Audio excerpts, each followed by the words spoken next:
Let's be real. Too many of us start our journey at the wrong place. We start with the outside before we've settled the inside. We try to chase influence, approval, or recognition before we've locked down identity.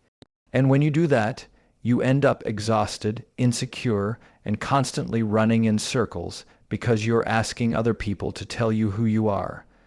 That's why so many people live on the edge of burnout. They've mistaken applause for purpose. They've mistaken acceptance for value.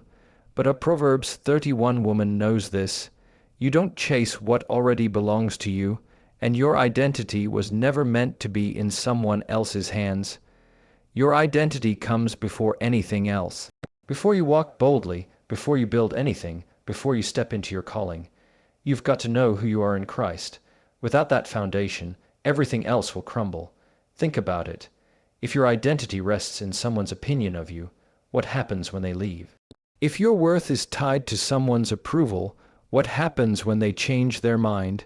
You'll be left empty, scrambling, wondering what went wrong. But when your identity is grounded in God, nothing can shake it. You're unmovable, not because life is easy, but because you know where your roots are planted. Identity isn't something you chase, it's something you stand in. And here's the difference.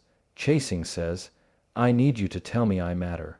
Standing says, I already know I matter because my Creator said so. Chasing looks like anxiety. Standing looks like peace. Chasing drains you, standing sustains you. When you settle who you are in Christ, you stop giving discounts on your value. You stop running after things beneath you just to feel like you belong. And you stop begging people to see the worth that's already written into your DNA. The world will try to convince you that your identity is in your achievements, your appearance, your possessions, your relationships. But all of that fades. Achievements lose their shine. Looks change. People shift. And if you've built your identity on any of those, you'll be constantly rebuilding every time something falls apart. That's why Proverbs 31 describes a woman clothed with strength and dignity. Not because she had everything together on the outside, but because her inside was anchored in something unshakable. I want you to hear this. Your identity is not up for negotiation. It doesn't change based on who accepts you or rejects you. It doesn't go up when someone claps for you, and it doesn't go down when someone overlooks you. The Proverbs 31 woman understands that her foundation is fixed. She doesn't beg to be chosen because she knows she already is. She doesn't run after things that don't align with her worth because she knows compromise is too expensive. Walking boldly begins here. You can't be bold if you're unsure about who you are. You can't carry yourself with strength if your identity shifts with every opinion around you. But when you know your identity in Christ, your walk changes, your posture changes, your decisions change. You don't have to raise your voice to prove a point. Your presence already carries weight. You don't have to chase someone who doesn't recognize your value. You already know it. You don't have to beg to be seen. You were already designed to shine. So before you try to influence, before you try to build, before you try to step into rooms where your voice is heard, lock this down. Who you are isn't up for debate. You're already set apart. You're already valuable. You're already enough. And when you believe that deep in your soul, you'll stop chasing what was never yours and start walking boldly in what always was. That's the power of identity before influence. Value is one of those things that doesn't scream, it speaks quietly. It doesn't beg to be noticed, it just is. And here's the truth. When you know your value, you don't have to prove it. You don't have to convince anyone that you're worthy. You don't have to audition for someone else's acceptance. A Proverbs 31 woman lives in such a way that her very presence communicates her worth. She doesn't need to plead, she doesn't need to chase, and she certainly doesn't need to beg. Too often, people confuse worth with recognition. Recognition is what people give you. Worth is what God already stamped on you. If you live for recognition, you'll constantly feel under pressure, waiting for someone to validate what you bring to the table.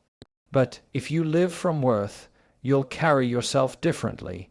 You won't lower your standards just to keep a seat at a table where you were never meant to sit.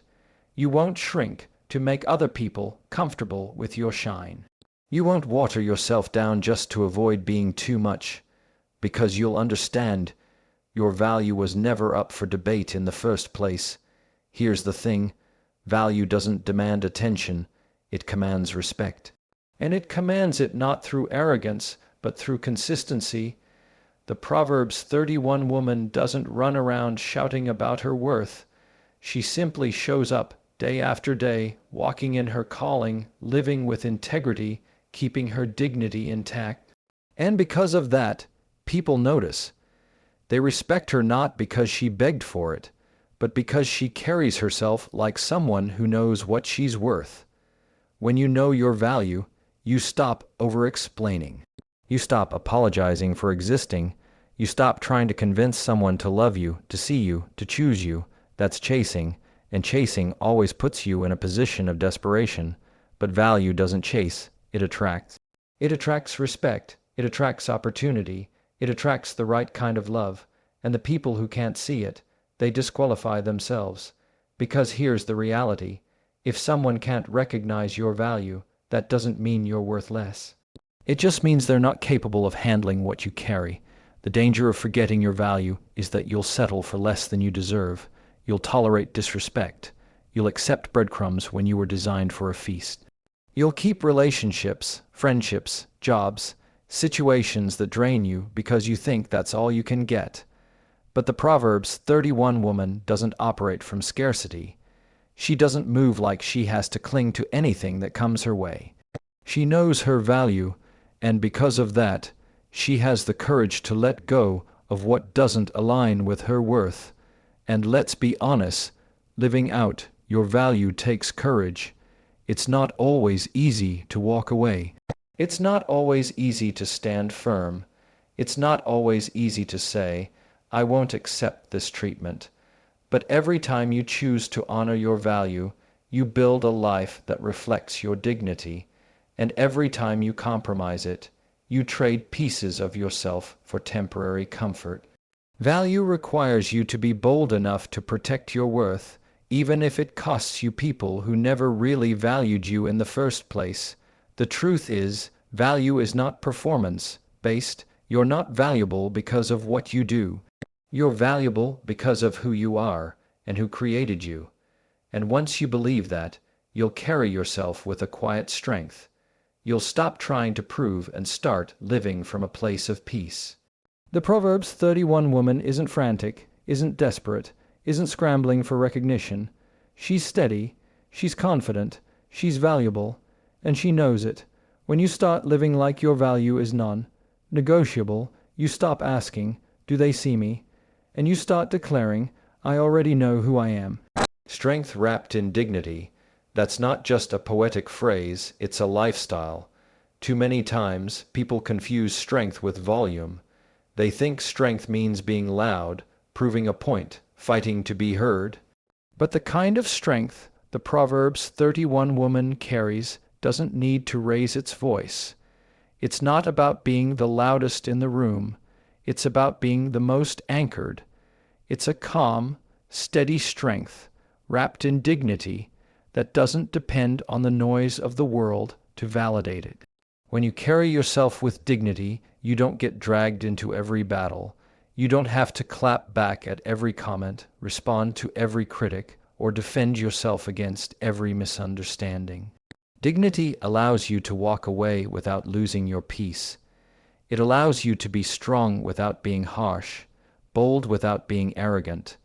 That's real power. The ability to remain steady when everything around you is trying to pull you out of character. A Proverbs 31 woman knows she doesn't have to trade her dignity to prove her strength. The world will try to bait you into proving yourself. It will whisper, "Show them you're not weak. Show them you can fight back. Show them you can make them regret underestimating you." But real strength doesn't need to show off, it shows up. And sometimes the greatest display of strength is restraint. Choosing not to fight battles that aren't worth your energy. Choosing not to waste words on people who have already made up their mind. Choosing to let your character speak louder than your defense. Strength wrapped in dignity is also about consistency. It's not a momentary burst of courage when life demands it. It's a daily walk. It's the way you handle adversity, the way you treat people, the way you show up even when no one is watching. That consistency is what builds trust, respect, and influence. And it's why a Proverbs 31 woman doesn't have to beg for recognition. Her track record speaks for her. Her life reflects the kind of strength that doesn't fade when challenges rise. And here's the beautiful thing about dignity. It protects your strength. Without dignity, strength can turn destructive. It can become aggression, pride, or arrogance. But dignity frames your strength with grace. It allows you to be powerful without being bitter. It allows you to be bold without being reckless. It allows you to be firm without being cruel. That balance is what makes a woman truly unstoppable, because she doesn't just carry strength, she carries it with wisdom. People may underestimate that kind of strength because it's not flashy. But make no mistake, it's the most unshakable kind. Anyone can make noise, but not everyone can stand in silence with confidence. Anyone can react, but not everyone can respond with wisdom. Anyone can demand attention, but not everyone can command respect. The Proverbs 31 woman does the latter, not by force, but by presence. When you wrap your strength in dignity, you stop needing to prove yourself to anyone. You're no longer driven by fear of being overlooked or anxiety about being undervalued. You don't need to beg for a seat at the table. You bring dignity with you, and that alone makes space. And the right people, the right opportunities, the right blessings, they see it and they respond. Not because you demanded it, but because you embodied it. That's the kind of strength the world can't ignore, the kind that doesn't have to chase or beg, the kind that walks boldly, clothed in dignity, and leaves a mark without ever raising a hand or a voice. There's a big difference between chasing and attracting, and the Proverbs 31 woman understands that. Chasing always comes from a place of lack. It says, I need you to see me, I need you to choose me, I need you to validate me. And when you live in that space, you end up running after things that were never meant for you, exhausting yourself trying to hold on to people or opportunities that were never aligned with your purpose. But attracting, that's a whole different posture. Attracting comes from fullness, from knowing who you are and what you carry, from standing in your worth and letting the right things be drawn to you naturally. When you're in chase mode, you compromise. You bend your standards, you silence your voice, you stretch yourself thin just to fit into someone else's frame. And every time you do, you give away pieces of yourself. That's why it feels so draining. But when you shift from chasing to attracting, you stop running after what doesn't align, and you start walking in your assignment. And the truth is, purpose attracts. Confidence attracts. Peace attracts. People are drawn to the energy of someone who knows who they are, who doesn't need to beg for attention, who isn't desperate to be chosen. The Proverbs 31 woman doesn't waste time chasing because she's too focused on living. She's building, she's serving, she's walking in her gifts, and because of that, respect finds her. Opportunities find her, the right people are drawn to her, not because she chased them, but because her life radiates purpose. That's the secret. When you're locked into what God has called you to do, you don't have to chase anything. You simply become a magnet for what's meant for you. Chasing is rooted in fear. Fear that you're not enough. Fear that if you don't run after it, it won't come. But attracting is rooted in trust. Trust that what is for you won't miss you. Trust that God's timing is better than yours. Trust that you don't have to force anything into place, and that trust gives you peace. You stop scrambling, you stop begging, you stop trying to make things happen before their time. You walk boldly, and in doing so, you let blessings catch up to you instead of you chasing them down. Think about it. When was the last time you felt drained because you were chasing someone's approval, someone's attention, or someone's love? Now compare that to the peace you feel when people who truly value you show up and see you without you having to prove a thing. That's the difference. One depletes you, the other fills you. One leaves you anxious, the other leaves you at rest. And the choice is always yours. Do you want to chase, or do you want to attract? Attracting doesn't mean you sit back and do nothing. It means you focus on becoming. You focus on building character, walking in discipline, showing up with excellence, carrying yourself with integrity. That kind of life doesn't need to chase. It naturally draws the right people, the right opportunities, the right blessings. The wrong ones may still show up, but you'll be so rooted in your worth that you won't even be tempted to chase them. You'll recognize what isn't for you and let it pass without hesitation. That's the power of shifting your posture. You go from chasing things that drain you to attracting things that align with you. And when you live that way, your life stops feeling like a constant race and starts feeling like a steady walk of purpose. That's why the Proverbs 31 woman doesn't chase. She attracts, because her focus is on living boldly, not begging for recognition. Boundaries are one of the greatest forms of self-respect, and a Proverbs 31 woman understands that. She knows that not everyone deserves access to her time, her energy, or her spirit. When you set boundaries, you're not being cold, you're being wise. You're protecting what God has placed in you. Because the truth is, not everyone around you is meant to be close to you, and not every opportunity that shows up is meant to be yours.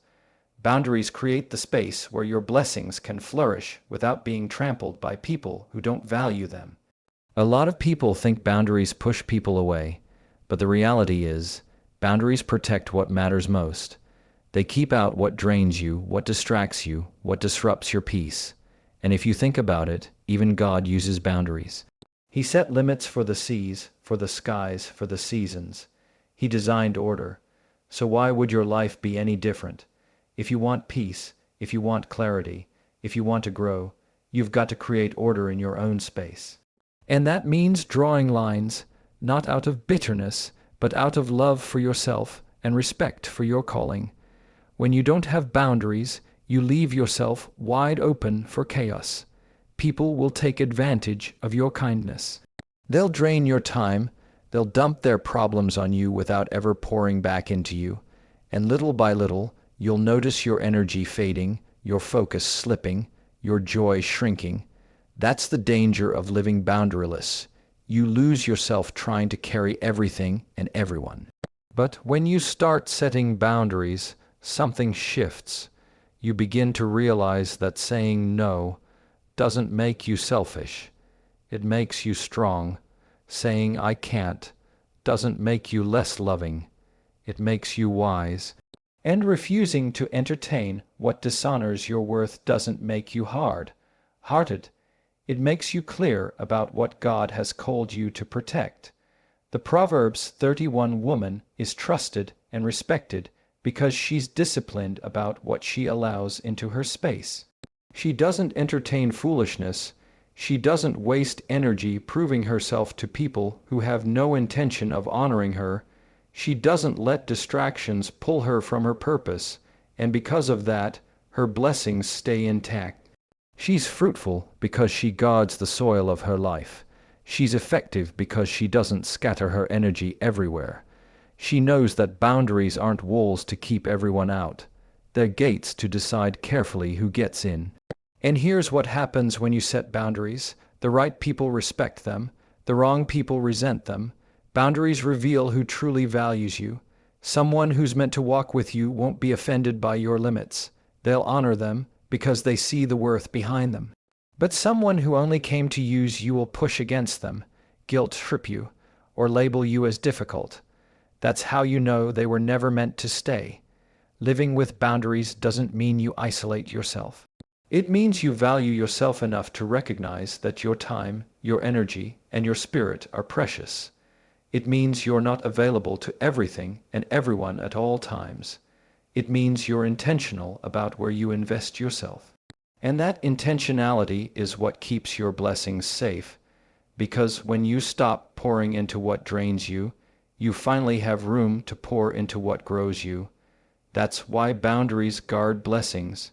They allow you to walk boldly in your calling without being pulled apart by distractions. They protect your peace, your joy, and your purpose, and they remind everyone around you, including yourself, that you are not someone who can be taken for granted. That's the power of a Proverbs 31 woman. She doesn't beg, she doesn't chase, and she doesn't settle. She guards her blessings with boundaries. Walking boldly doesn't mean you have it all figured out. It doesn't mean every step is easy or that fear never creeps in. Walking boldly is about faith. It's about choosing to move forward even when the path isn't clear, trusting that God is guiding your steps. The Proverbs 31 woman doesn't live a life of hesitation, and she doesn't shrink back waiting for someone else to lead the way. She walks in confidence because her faith gives her the courage to keep moving, even when the outcome isn't guaranteed. Boldness is not recklessness. Boldness is rooted in trust. When you know that God is ordering your steps, you stop worrying about controlling every outcome. You stop running after things that don't belong to you, and you stop begging for doors to open that were never meant for you in the first place. Instead, you move forward with peace, knowing that what is yours cannot pass you by. That's what faith does. It gives you the ability to walk boldly, not because you know what's ahead, but because you know who is ahead. Every time you walk boldly in faith, you're declaring that fear doesn't get the final say. Fear will tell you that you're not ready, not worthy, not capable. Fear will tell you to shrink back, to play small, to stay comfortable. But bold faith looks at fear and says, "You don't control me." Bold faith takes steps without needing every detail worked out. It trusts that each move will make sense when you look back, even if it doesn't right now. The Proverbs 31 woman understands that her life isn't defined by chasing approval or begging for validation. She knows her calling is bigger than opinions. She knows her purpose is stronger than rejection. She knows her identity is secure, and that's what allows her to walk boldly. She isn't swayed by every voice that doubts her, because she's tuned in to the voice that leads her. And that alignment gives her a quiet confidence that cannot be shaken. Walking boldly also means living with obedience. It means saying yes when God calls you to step up, even if it stretches you. It means being willing to leave behind what doesn't serve your purpose, even if it's comfortable. It means walking into new spaces, new assignments, and new opportunities with faith that if God brought you to it, He will bring you through it. That's not arrogance, that's surrender. That's what true boldness looks like, not leaning on your own strength, but leaning fully on His. And here's the thing about walking boldly. It inspires others. People see you stand firm when you could have crumbled. They see you move forward when you could have stayed stuck. They see you carry yourself with dignity when you could have begged or chased. And that testimony speaks louder than anything you could say. It shows others what faith in action really looks like. Walking boldly doesn't mean life is easy. It doesn't mean you'll never fall. But even when you do, you rise again, stronger than before, because your boldness isn't built on perfection. It's built on faith. And that's why the Proverbs 31 woman is powerful. She doesn't waste time chasing or begging. She doesn't dilute her worth for anyone. She simply walks boldly, one faith-filled step at a time, trusting that what is hers will always meet her on the path.